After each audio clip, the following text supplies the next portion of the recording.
तो आज की क्लास में हम देखेंगे ब्रेकिंग। ठीक है, तो ब्रेकिंग का काम होता है किसी चीज़ को रोकना। तो यहाँ पर हमें इलेक्ट्रिकल में जो हमारी मोटरें होती है, मोटर को रोकना होता है। क्योंकि क्या होता है, जो हमारी मोटर रनिंग करती है, जब उसके हम सप्लाई को ऑफ कर देते हैं तो उस कंडीशन में हमारी मोटर क्या होती है, चलते रहती है।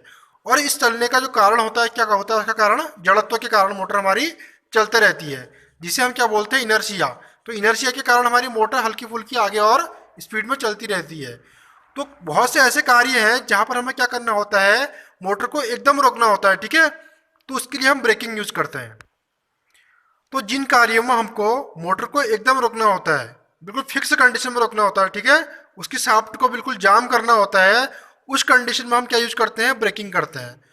ब्रेकिंग हमारे यहाँ पर दो प्रकार की ब्रेकिंग हम मोटरों में यूज करते हैं। पहला जो होता है हमारा, उसको बोलते हैं फ्रिक्शन ब्रेकिंग, हिंदी में बोलेंगे इसको हम घर्षण ब्रेकिंग। ठीक है, दूसरा होता है हमारा इलेक्ट्रिकल ब्रेकिंग, जिसको हम हिंदी में बोलते हैं विद्युत ब्रेकिंग। तो यहाँ पर जो हम देखेंगे आज, वो देखेंगे विद्युत ब्रेकिंग, जिसको हम बोलते हैं इलेक्ट्रिकल ब्रेकिंग। तो इलेक्ट्रिकल ब्रेकिंग जो हमारे पास होती है, ये चार प्रकार की होती है बोलते हैं। पहली ब्रेकिंग हमारी आती है इसमें प्लगिंग ब्रेकिंग, और सेकंड हमारी इसमें आती है रियोस्टेट ब्रेकिंग, थर्ड इसमें आती है हमारी रीजनरेटिव ब्रेकिंग, और फोर्थ आती है इसमें हमारी डायनेमिक ब्रेकिंग। तो आज की जो हमारी क्लास होगी उसमें हम देखेंगे प्लगिंग ब्रेकिंग। ठीक है, तो प्लगिंग द्वारा हम मोटर को ब्रेक कैसे करते हैं, कि मोटर को हम इसमें रोकते कैसे हैं। अब देखिए यहाँ पर प्लगिंग जो यूज करने का हमको फायदा मिलता है इलेक्ट्रिकल ब्रेकिंग में। इलेक्ट्रिकल ब्रेकिंग चाहे चारों में से कोई भी हो, इसे यूज करने का फायदा यह होता है, पहला फायदा देखो, यहाँ पर हमको ब्रेक शू की आवश्यकता नहीं पड़ती है। जैसे कि आपने गाड़ियों में देखा होगा ना, तो गाड़ी में हम कौन सी मैकेनिकल ब्रेकिंग यूज करते हैं, तो वहाँ पर ब्रेक शू का यूज करते हैं।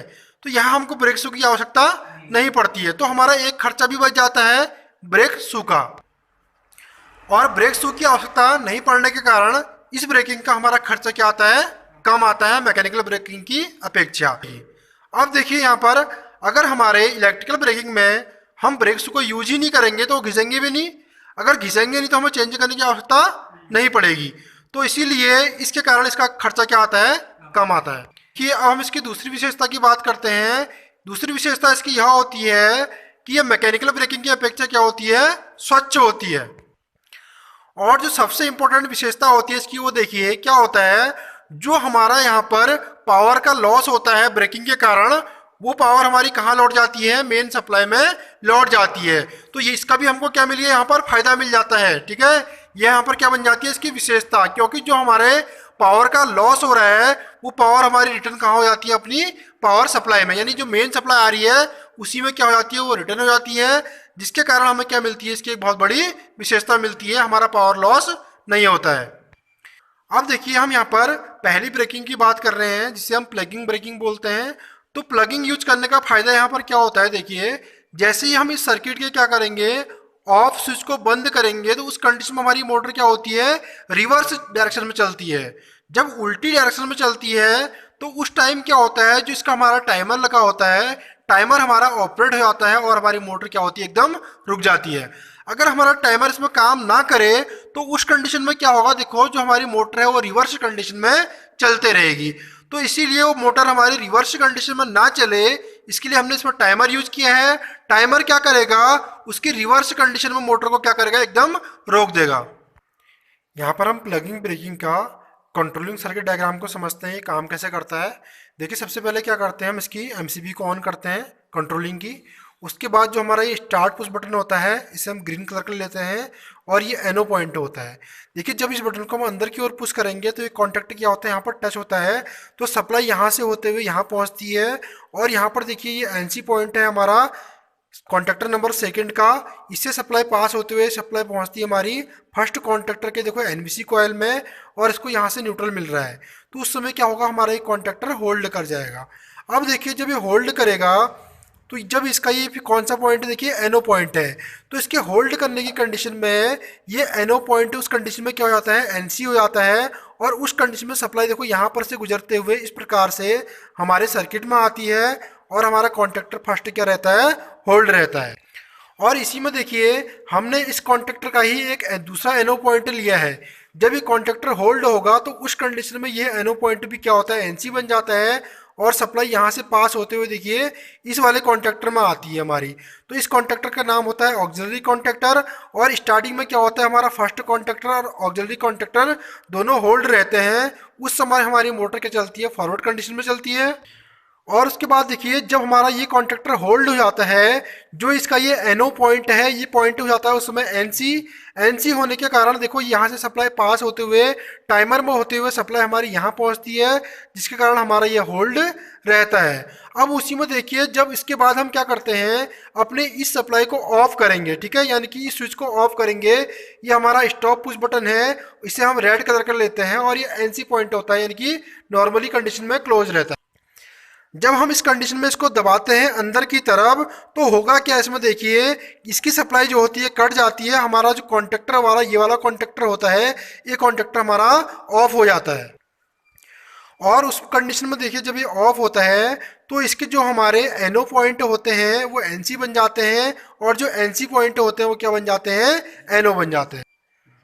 अब देखिए जो हमारा इसका ये वाला पॉइंट देखिए यहाँ पर एनसी पॉइंट, तो ये होल्ड होने पर तो एनओ बन गया था, मगर अब इसको जब ऑफ हो चुका है तो ये कौन सी कंडीशन में आ चुका है, हमारा एनसी कंडीशन में। तो उस कंडीशन में देखो यहाँ पर सप्लाई इसको कहाँ मिलती है, कॉन्ट्रैक्टर हमारे सेकंड को। तो इस कंडीशन में हमारे दोनों कॉन्ट्रैक्टर होल्ड होते हैं, ऑक्सिलरी कॉन्ट्रैक्टर और सेकंड कॉन्ट्रैक्टर। तो हमारी मोटर क्या होती है, एकदम रिवर्स कंडीशन में चलती है। और रिवर्स कंडीशन में जो हमारी मोटर चलती है तो उस समय हम क्या कर देते हैं, यहाँ पर टाइमर में टाइम सेट कर देते हैं और टाइमर हमारा ऑफ होता है।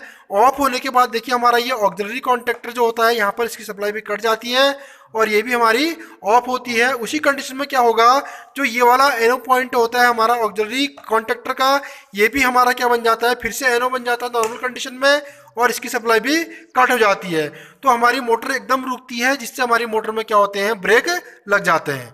तो देखिए अब स्टार्ट करेंगे हम यहाँ पर कंट्रोलिंग सर्किट डायग्राम, यहाँ पर प्लगिंग ब्रेकिंग का।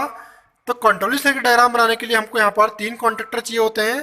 तो हमारा ये कॉन्ट्रैक्टर 1 हो गया है, ये ऑक्सिलरी कॉन्ट्रैक्टर के लिए यूज़ करेंगे और इसको हम सेकंड के लिए यूज़ करेंगे, ठीक है। उसी प्रकार यहाँ पर हमारे 2 स्विच हैं, एक हमारा ये एनओ के लिए यूज़ करेंगे और एक एनसी के लिए। Stop push button type switch है हमारे पास ये, और ये हमारी एमसीबी है सिंगल पोल की। तो सबसे पहले कनेक्शन स्टार्ट करते हैं इसके, और फिर देखिए इस एमसीबी के आउटपुट से हमें एक वायर कनेक्ट करना होता है। तो जो हमारी ये एमसीबी है, इसके आउटपुट में एक वायर हम कनेक्ट कर रहे हैं। एमसीबी के आउटपुट में कनेक्ट करने के बाद जो उसकी आउटपुट वायर है, उसे हमें स्टार्ट पुश बटन जो हमारे पास ग्रीन कलर का है, इसके इनपुट में कनेक्ट करना है। और यहाँ पर हम क्या करेंगे, एक वायर की लूपिंग भी कर देंगे, जो हम आगे के लिए सर्किट में ले जाएंगे। तो इस प्रकार ये एनओ पुश बटन को कनेक्ट कर चुके हैं। अब हम अभी इस पॉइंट में काम करेंगे। पहले देखो वायर को कनेक्ट करेंगे, जो हमारा ये सेकंड कॉन्ट्रैक्टर का एनसी पॉइंट है, यानी कि सेकंड कॉन्ट्रैक्टर जो हमारा उसका एनसी पॉइंट में कनेक्ट करेंगे। और यहाँ पर हमने 3 कॉन्ट्रैक्टर यूज़ किए हैं। ये हमारा फर्स्ट कॉन्ट्रैक्टर है, ये हमारा ऑक्सिलरी कॉन्ट्रैक्टर यूज़ कर रहा है, और ये हमारा है सेकंड कॉन्ट्रैक्टर। तो इस वायर को हमें कनेक्ट करना होता है इसके एनसी पॉइंट में, और एनसी पॉइंट में कनेक्ट करते समय इसके इनपुट में हम एक वायर की लूपिंग भी कर देते हैं, जो लूप हमारा इस प्रकार से आगे इस तरफ की ओर जाएगा। तो ये उसका आउटपुट है, इसे हम कनेक्ट कर रहे हैं यहाँ पर कॉन्ट्रैक्टर नंबर 2 के एनसी पॉइंट में। अब इसके आउटपुट पॉइंट को देखिए हम कनेक्ट करेंगे सीधे जो हमारा कॉन्ट्रैक्टर नंबर फर्स्ट है, इसकी एनवीसी के A1 पॉइंट में। तो ये हमारा कॉन्ट्रैक्टर नंबर फर्स्ट है, और इसकी जो बैक साइड में देखो यहाँ पर A1 पॉइंट बना होता है एनवीसी कॉइल का, यहाँ पर हम उसको कनेक्ट करेंगे। तो ये कॉन्ट्रैक्टर नंबर 2 के एनसी पॉइंट से आउटपुट ले रहे हैं, और इसे इस कॉन्ट्रैक्टर के हम A1 में कनेक्ट करेंगे। तो A1 पॉइंट के साथ कनेक्ट कर रहे हैं उसके आउटपुट को। फिर देखिए जो इसकी कॉइल का दूसरा पॉइंट होगा एनवीसी का, उसे हम न्यूट्रल से कनेक्ट करेंगे नीचे, और इस पर एक वायर की लूपिंग भी कर देंगे, जो हमारे आगे वाले कॉन्ट्रैक्टर के लिए हम जोड़ने का काम करेगा। तो इस प्रकार 2 वायरों की लूपिंग बना के इसके बैक साइड में हम A2 पॉइंट से कनेक्ट करेंगे। अब देखिए हम यहाँ पर से जो हमने अपने स्टार्ट पुश बटन जो हमारा एनओ था ग्रीन कलर का, इसमें एक वायर की लूपिंग रखी थी। इस लूपिंग को उठा के हम अब जो कॉन्ट्रैक्टर नंबर फर्स्ट है, इसके इस एनओ पॉइंट में कनेक्ट करेंगे, और इस पर एक वायर की लूपिंग भी कनेक्ट करेंगे, जो हमारे आगे वाले के लिए सर्किट के लिए जाएगा। तो इस प्रकार ये लूपिंग है हमारी, जो छोड़ी थी हमने पहले देखो स्टार्ट पुश बटन से, इस पर हम एक वायर की और लूपिंग कर देते हैं। इस प्रकार लूप करने के बाद जो हमारा ये कॉन्ट्रैक्टर नंबर फर्स्ट है, इसके इस एनओ पॉइंट में इसको कनेक्ट करेंगे। जो हमारा कॉन्टेक्टर का एनो पॉइंट दिखाई दे रहा है इस पर कनेक्ट कर रहे हैं अभी यहाँ पर हम उसको। अब देखिए जो कॉन्टेक्टर नंबर हमारा फर्स्ट था उसके एनो पॉइंट का जो आउटपुट है इसे कनेक्ट करेंगे हम अपने स्टॉप पुश बटन के साथ। तो स्टॉप पुश बटन हमारा यहाँ पर रेड कलर का होता है। तो इस प्रकार हम इसको एनसी पॉइंट में कनेक्ट कर चुके हैं। अब इसके आउटपुट में हमको एक वायर की लूपिंग करेंगे। अब देखिए इस स्टॉप पुश बटन के जो आउटपुट वायर है उसे हमें कनेक्ट करना होता है जो हमारा सेकंड कॉन्टेक्टर होता है इसके एनसी पॉइंट के साथ। और यहाँ पर हमने पहले ही लूपिंग निकाल दी थी ये वाली, तो इस लूप को हम यहाँ पर कनेक्ट कर देंगे। ये हमारा सेकंड कॉन्टेक्टर है, इसके एनसी पॉइंट से हमने वायर की जो लूपिंग रखी थी उससे कनेक्ट करेंगे हम यहाँ पर एनसी स्टॉप पुश बटन के साथ पैरेलल में। इसके बाद हम इस पॉइंट से कार्य करना स्टार्ट करेंगे। तो हमने एक वायर की लूपिंग यहाँ पर छोड़ी है, इस लूप को हमें कनेक्ट करना होता है कॉन्टेक्टर नंबर फर्स्ट के ही दूसरे एनो पॉइंट के साथ। तो देखिए ये हमारी लूपिंग थी जो हमने यहाँ पर से कनेक्ट करी थी कॉन्टेक्टर नंबर फर्स्ट के एनो से। अब इसे हम कॉन्टेक्टर नंबर फर्स्ट के ही दूसरे एनो पॉइंट के साथ कनेक्ट करेंगे और इसमें एक वायर की लूपिंग करेंगे। तो इस पॉइंट में इस वायर की लूपिंग को कनेक्ट करेंगे और इसमें एक लूपिंग के लिए और एक एक्स्ट्रा वायर को हम कनेक्ट करेंगे जिसको आगे की ओर बढ़ाएंगे। तो इस प्रकार लूपिंग करते हुए इसमें एक वायर कनेक्ट कर रहे हैं।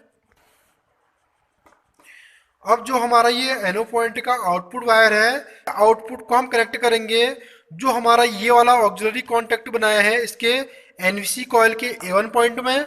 और हम यहाँ पर देखो एक वायर की और लूपिंग भी कर लेते हैं, जो लूपिंग हमारे इस प्रकार से इस सर्किट की ओर जाएगा। तो इस प्रकार इस पॉइंट में हम अभी कार्य करेंगे वायर की लूपिंग करते हुए। ये देखिए वायर की लूपिंग कर रहे हैं। इसके बाद देखिए जो हमारा एनवीसी कॉइल का सेकंड पॉइंट होता है A2, इसे हम नीचे से न्यूट्रल की लूपिंग कराएंगे। जो हमने कॉन्टेक्टर नंबर फर्स्ट से देखिए यहाँ पर न्यूट्रल की ये लूपिंग छोड़ी है, इस लूपिंग को हम कनेक्ट कर देंगे ऑक्सिलरी कॉन्टेक्टर के साथ और यहाँ पर एक वायर की लूपिंग करेंगे जो आगे की ओर जाएगा। तो इस प्रकार ये न्यूट्रल की लूपिंग करते हुए इसके A2 पॉइंट में कनेक्ट करेंगे। A2 पॉइंट में कनेक्ट कर रहे हैं इसको। अब देखिए हम इस पॉइंट से कार्य करना स्टार्ट करेंगे और जो हमने यहाँ पर ये वायर की लूपिंग छोड़ी है इस लूपिंग को हम यहाँ पर कनेक्ट करेंगे एनो पॉइंट में। और ये एनो पॉइंट हमारा रहेगा ऑक्सिलरी कॉन्टेक्टर का, जो हमारा एक्सिलरी कॉन्टेक्टर ये वाला है। तो इसके इनपुट में हम कनेक्ट करते हैं इसको। तो ऊपर वाली लूपिंग कर रहे हैं इस प्रकार, जो यहाँ पर से लूपिंग, तो इस प्रकार ये जो लूपिंग छोड़ी थी हमने देखिए इस प्रकार से इसमें हमने एक वायर की और लूपिंग कर दी है। और लूपिंग करने के बाद जो हमारे ऑक्सिलरी कॉन्टेक्टर है, जो हमारे ऑक्सिलरी कॉन्टेक्टर है इसके एनो पॉइंट में हमने इसको कनेक्ट कर दिया है। अब जो हमारा ये ऑक्सिलरी कॉन्टेक्टर का ये एनो पॉइंट का आउटपुट निकलेगा इसे हमें कनेक्ट करना होता है टाइमर के एनसी पॉइंट में। तो ये हमारा टाइमर लगेगा यहाँ पर और उसका एनसी पॉइंट लगेगा। तो इस एनो से हम आउटपुट ले रहे हैं जो ऑक्सिलरी कॉन्टेक्ट का है, तो इसके आउटपुट को टाइमर के इनपुट में जोड़ेंगे। तो अभी हमारे पास टाइमर यहाँ पर अवेलेबल नहीं है, उसके लिए हम एक सिंगल वे स्विच का यूज़ कर रहे हैं। और सिंगल वे को स्विच को हम जब ऑन कंडीशन में रखते हैं तो ये एनसी पॉइंट की तरह कार्य करता है, जब इसको हम ऑफ कंडीशन में रखते हैं तो ये एनो पॉइंट की तरह यूज करता है। तो अभी हमें इसको एनसी पॉइंट में करना है यूज, तो इसको हम ऑन करके यहाँ पर लगाएंगे।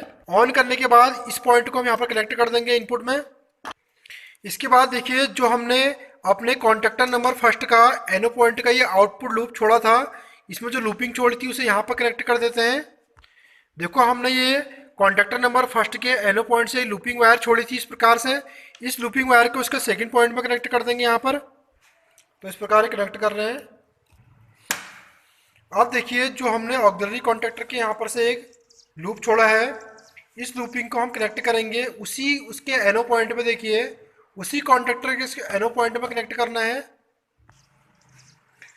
तो इस वायर को आप यहाँ पर से भी लूपिंग करा सकते हो और इसको यहाँ पर से भी हम लूपिंग करा सकते हैं, क्योंकि दोनों पॉइंट देखो कौन से हमारे एनो है। तो इसे हम नीचे से लूप करते हुए भी ले आ सकते हैं और ऊपर से भी लूप करके ला सकते हैं। तो इस प्रकार एनो पॉइंट में यूज करने के बाद तो देखिए अब इसके बाद जो इसका आउटपुट निकलेगा एनो पॉइंट का ऑक्सिलरी कॉन्टेक्ट का, इसे हम कनेक्ट करेंगे कॉन्टेक्टर नंबर फर्स्ट के एनसी पॉइंट के साथ। ये हमारा कॉन्टेक्टर नंबर फर्स्ट है, इसके एनसी पॉइंट के साथ उसे कनेक्ट करते हैं। तो ये हमारा मेन कॉन्टेक्टर है, इसके एनसी पॉइंट के साथ कनेक्ट करेंगे इसको। ये हमारा मेन कॉन्टेक्टर हो गया है, ये ऑक्सिलरी है और ये हमारा सेकेंड कॉन्टेक्टर है। अब इस एनसी पॉइंट के आउटपुट जो हमारी ये वाली टर्मिनल निकलता है इसे हम सेकंड कॉन्टेक्टर के एनवीसी के A1 पॉइंट पर कनेक्ट करेंगे। अब देखिए जो हमारा ये एनसी पॉइंट हमने लिया है इसका, इसके आउटपुट से हम एक वायर कनेक्ट करेंगे इस वाले से। ये एनसी पॉइंट के आउटपुट में वायर कनेक्ट कर रहे हैं और इस आउटपुट वायर को कॉन्टेक्टर नंबर सेकंड के एनवीसी के A1 पॉइंट में कनेक्ट करेंगे। तो ये हमारा कॉन्टेक्टर नंबर सेकंड है, तो ये हमारा कॉन्टेक्टर नंबर सेकंड है और इसके A1 पॉइंट में कनेक्ट करेंगे। जो हमारा कॉयल का है वो यहाँ पर है, देखिए इस पॉइंट में, देखिए इसमें लिखा भी गया है, देखिए इसमें यहाँ पर लिखा भी है A1 पॉइंट। तो इसमें इसको कनेक्ट कर देंगे। उसके बाद जो इसका नीचे वाला पॉइंट है उसमें हम यहाँ पर जो न्यूट्रल की लूपिंग है उसे कनेक्ट कर देंगे। जो हमने ऑक्सिलरी कॉन्टेक्टर से छोड़ा सा लूपिंग उसे यहाँ पर कनेक्ट कर देंगे। तो ये न्यूट्रल की लूपिंग कर रहे हैं इसके A2 पॉइंट में, जो हमारी एनवीसी कॉइल है सेकंड की। उसके बाद जो हमारा टाइमर होता है इसके पैरेलल में हम टाइमर को कनेक्ट कर देंगे। टाइमर होने पर आप टाइमर को इस पॉइंट में कनेक्ट कर देंगे। तो इस प्रकार देखिए जो हमारी इलेक्ट्रिकल ब्रेकिंग होती है उसमें हम प्लगिंग को कर रहे थे, तो प्लगिंग का ये कंट्रोल डायग्राम पूरा बन चुका है। ये वाला कॉन्टेक्टर हमारा फर्स्ट है, ये ऑक्सिलरी कॉन्टेक्ट है और ये हमारा सेकंड कॉन्टेक्टर है। अब इसको एक बार हम प्रैक्टिकली चेक करके देखते हैं और फिर इसकी हम मोटर को चला के फिर चेक करेंगे। तो सबसे पहले इसको यहाँ से हम एसी सप्लाई देंगे, देखो सिंगल फेज की, फेज ऑन न्यूट्रल देने के बाद अब हम इसकी एमसीबी को ऑन करेंगे। एमसीबी ऑन करने के बाद देखो होता क्या है, हमें इसके स्टार्ट पुश बटन को सबसे पहले ऑन करना होता है। स्टार्ट पुश बटन को ऑन करने के बाद हमारी मोटर चलेगी और जब हमें इसे स्टॉप करना होता है यानी कि रोकना होता है तब हम इसके स्टॉप पुश बटन को ऑफ करेंगे। स्टॉप पुश बटन को पुश करने के बाद तो जब हम इसे रोकना होता है तो इसके स्टॉप पुश बटन को हम ऑफ करेंगे। उस कंडीशन में ये मोटर हमारी रिवर्स चलेगी और उस कंडीशन में हमें करना क्या होता है, देखिए जो इसके टाइमर से, टाइमर की जो हमारा एनसी पॉइंट होता है ये दिखाया गया है, देखो टाइमर का जो एनसी पॉइंट है यहाँ पर सर्किट डायग्राम में ये वाला, इसे हम क्या कर देंगे, एनओ कर देंगे। तो टाइमर के लिए हमने स्विच यूज किया है जो भी एनसी में कनेक्ट है, इसको दबाने पर ही कहाँ आ जाएगा, एनओ में आ जाएगा। उस कंडीशन में हमारे ये तीनों क्या है कॉन्ट्रैक्टर ऑफ हो जाते हैं। तो पहली कंडीशन में हमारे दो कॉन्ट्रैक्टर चलेंगे, यहाँ पर कॉन्ट्रैक्टर नंबर फर्स्ट और कॉन्ट्रैक्टर नंबर ऑक्सिलरी कॉन्ट्रैक्टर, ठीक है, ये इसकी सहायता करेगा। उस कंडीशन में हमारी मोटर फॉरवर्ड में चलती है। जैसे ही हम इसको ऑफ करेंगे तो हमारा कॉन्ट्रैक्टर नंबर सेकंड और ये ऑक्सिलरी कॉन्ट्रैक्टर उसको रिवर्स में चलाएंगे। उस कंडीशन में क्या करेंगे, हम अपने टाइमर के एनसी पॉइंट को एनओ कर देंगे और ये हमारे दोनों कॉन्ट्रैक्टर को क्या करेगा, ऑफ कर देगा। और हमारा मोटर में देखो विपरीत टॉर्क मिलने के कारण हमारी मोटर क्या होती है, यहाँ पर रुक जाती है। तो चेक करते हैं, देखो इस बटन को हम ऑन करेंगे, स्टार्ट बटन है, उसको ऑन करने के बाद देखिए ये दो कॉन्ट्रैक्टर हमारे होल्ड हो चुके हैं। अभी हमारी मोटर जो चल रही होगी वो फॉरवर्ड कंडीशन में चलेगी। अब जैसे ही हमें इसे रोकना होता है उस कंडीशन में हम क्या करते हैं, इस वाले बटन को दबाते हैं, स्टॉप को। स्टॉप दबाने पर देखिए क्या हुआ है, हमारा ये दो कॉन्ट्रैक्टर अब होल्ड हो चुके हैं और फर्स्ट वाला कॉन्ट्रैक्टर हमारा क्या हो चुका है, ऑफ हो चुका है। उसके बाद देखो क्या करते हैं, हमारा टाइमर में हमारा टाइमिंग सेट रहती है और उसके अनुसार हम क्या करते हैं, हमारा टाइमर का जो एनसी पॉइंट होता है वो एनओ हो जाता है। और ये एनओ होने पर क्या हो गया, देखो दोनों ही हमारे कॉन्ट्रैक्टर क्या हो चुके हैं, ऑफ हो चुके हैं। इस प्रकार हमारा पूरा सर्किट डायग्राम ऑफ हो जाता है और हमारी मोटर क्या होती है, यहाँ पर रुक जाती है। अब इसके हम पावर डायग्राम को करेंगे, तो पावर सर्किट डायग्राम के हम कनेक्शन करेंगे इस प्रकार से और फिर हम क्या करेंगे अपनी, तो यहाँ पर हमने डीसी मोटर, इंडक्शन मोटर और सिंक्रोनस मोटर को इस ब्रेकिंग की सहायता से रोक के दिखाएंगे। तो ये हमारी ब्रेकिंग है यहाँ पर फर्स्ट वाली प्लगिंग ब्रेकिंग, ठीक है। इसके बाद हम तीनों ब्रेकिंग को नेक्स्ट क्लास में करेंगे। अब देखिए कंट्रोल डायग्राम पूरी होने के बाद हम यहाँ पर प्लगिंग ब्रेकिंग की पावर सर्किट डायग्राम को तैयार करेंगे। तो इस प्रकार ये पावर सर्किट डायग्राम दिखाया गया है। हमें इसमें सबसे पहले एमसीबी कनेक्ट करनी होती है, उसके बाद 3 वायर लेंगे, उस पर ओवरलोड लगाएंगे, कनेक्ट करेंगे और इस प्रकार देखिए इसमें कॉन्ट्रैक्टर के ऊपर वाले पॉइंट से पर 3 वायरों की लूपिंग कर देंगे जो सेकंड कॉन्ट्रैक्टर को जाएंगे। और उसके बाद जो हमारा कॉन्ट्रैक्टर फर्स्ट है इसके आउटपुट को हम कनेक्ट कर देंगे मोटर के साथ और कॉन्ट्रैक्टर सेकंड से क्या करेंगे, देखो क्या करेंगे, किन्हीं 2 वायरों को यहाँ पर इंटरचेंज कर देंगे, 2 फेजों को, जिससे हमारी मोटर क्या होगी, रिवर्स कंडीशन में चलेगी।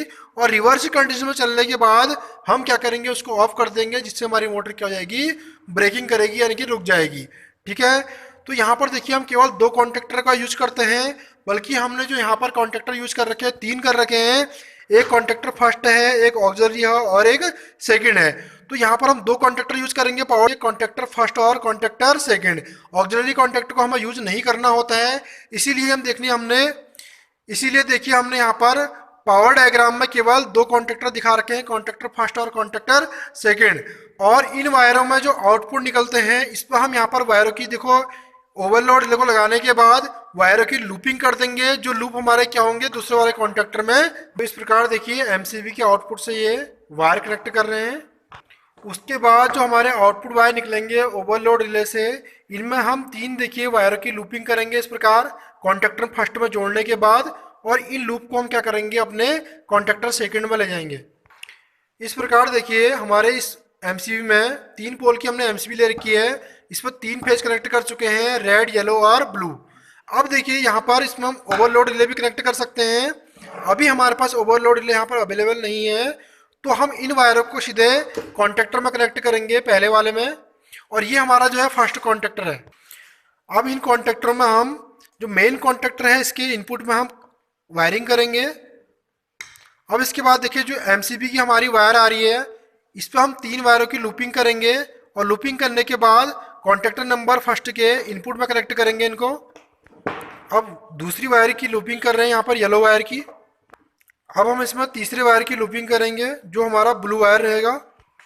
इस पॉइंट पर भी काम कर रहे हैं, देखो ये तीनों वायरों को जोड़ रहे हैं, और तीनों वायरों की जो हमारी कॉन्टेक्टर फर्स्ट से है उसके इनपुट में कनेक्ट कर रहे हैं, और यहाँ पर से लूपिंग भी ले रहे हैं जो हमारे कॉन्टेक्टर सेकंड को जाएंगे। तीसरी वायर कनेक्ट कर रहे हैं ब्लू। अब हम इन तीनों वायरों की लूपिंग को कॉन्टेक्टर नंबर सेकंड के इनपुट में कनेक्ट कर देंगे। एडर ब्लॉक खोलने के बाद देखिए यहाँ पर ये इनपुट में कनेक्शन करेंगे इसके। इस प्रकार हम देखो सर्किट डायग्राम के अनुसार कनेक्शन कर रहे हैं। ये कॉन्टेक्टर नंबर सेकंड के फर्स्ट पॉइंट के साथ इसको कनेक्ट कर चुके हैं। अब सेकंड वायर को कनेक्ट करेंगे। इन टर्मिनलों को हम सेकंड कॉन्टेक्टर के कहीं पर भी कनेक्ट कर सकते हैं, मगर आउटपुट में हमको ध्यान देना है कि मोटर के साथ जब कनेक्ट करेंगे तो यहाँ पर हमारे दो फेज क्या होने चाहिए, इंटरचेंज होने चाहिए इस वाले कॉन्टेक्टर के और इस वाले कॉन्टेक्टर की अपेक्षा। अब देखिए हम यहाँ पर मोटर के कनेक्शन करेंगे, तो मोटर के कनेक्शन करते समय हमें सावधानी देनी चाहिए। जो हमारा कॉन्टेक्टर नंबर सेकंड के कनेक्शन आ रहे हैं वायरों के, इसमें से हम केवल दो वायरों को क्या करेंगे आपस में इंटरचेंज कर देंगे, जिससे हमारी मोटर क्या करेगी रिवर्स डायरेक्शन में चलेगी। तो देखिए इन तीन वायरों में जो हमारे कॉन्टेक्टर नंबर सेकंड के आउटपुट निकले हैं, इस पे हम दो फेजों को केवल इंटरचेंज करेंगे मोटर के वायरों के साथ। तो यहाँ पर हम रेड वाले को देखो कॉमन कर लेते हैं। इस प्रकार मोटर की रेड और कॉन्टेक्टर नंबर सेकंड की रेड को हमने कनेक्ट कर दिया है, और कॉन्टेक्टर नंबर फर्स्ट से इसको हम रेड फेज की सप्लाई देंगे। जो हमारा कॉन्टेक्टर नंबर ये फर्स्ट है, इसको यहाँ से हमने देखो रेड फेज दे दिया है, और केवल दो फेजों को आपस में इंटरचेंज करेंगे हम। अब हमारे पास दो फेज और बचते हैं वायर। अब हमारे पास यहाँ दो फेज और बचेंगे, उसको हम इंटरचेंज कर देंगे। देखो हमने येलो वाले के साथ हमने ब्लू कनेक्ट कर दिया है मोटर का, और उसे हम यहाँ पर ब्लू के साथ ही कनेक्ट करेंगे। ये हमने इसको ब्लू फेज दे रहे हैं, क्योंकि हमारा ब्लू ऊपर से तो कॉमन हो जाएगा इसके लिए, और नीचे से हमारा येलो इसमें हमने फेज चेंज कर दिया है। और हमें यहाँ पर केवल दो फेज चेंज करने होते हैं, केवल दो फेजों को ही हम इंटरचेंज कर सकते हैं यहाँ पर, जिससे हमारी मोटर रिवर्स डायरेक्शन में चलेगी। अब हमें यहाँ पर केवल दो फेज इंटरचेंज करने होते हैं, जिससे हमारी मोटर रिवर्स डायरेक्शन में चलेगी। अब हमारे पास लास्ट वायरिंग हमारे पास बची है, तो इनको भी हम क्या करते हैं देखो इंटरचेंज कर देते हैं इस प्रकार येलो और ब्लू को, और इसे हम यहाँ से येलो वाली सप्लाई देंगे। मेन कॉन्टेक्टर जो है यहाँ से इसको येलो सप्लाई देंगे, जो हमारा कॉन्टेक्टर नंबर फर्स्ट है यहाँ से। तो इस प्रकार ही हमारे कनेक्शन पूरे हो चुके हैं। अब हम इसके एडर ब्लॉक को कनेक्ट कर देंगे इस वाले के। देखिए इस प्रकार एडर ब्लॉक को कनेक्ट किया जाता है। तो इस प्रकार हमने एडर ब्लॉक कनेक्ट कर दिया है। अब हम इसको मोटर को चला के देखेंगे और इसकी ब्रेकिंग को चेक करेंगे। हमारा प्लगिंग का पूरा सर्किट तैयार हो चुका है।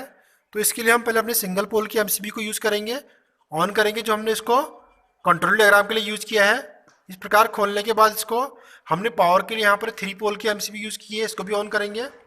ऑन करने के बाद क्या होता है, जो हमारा देखो ये पुश बटन टाइप स्विच होता है ग्रीन कलर का, इससे हम ऑन करने के लिए यूज करते हैं।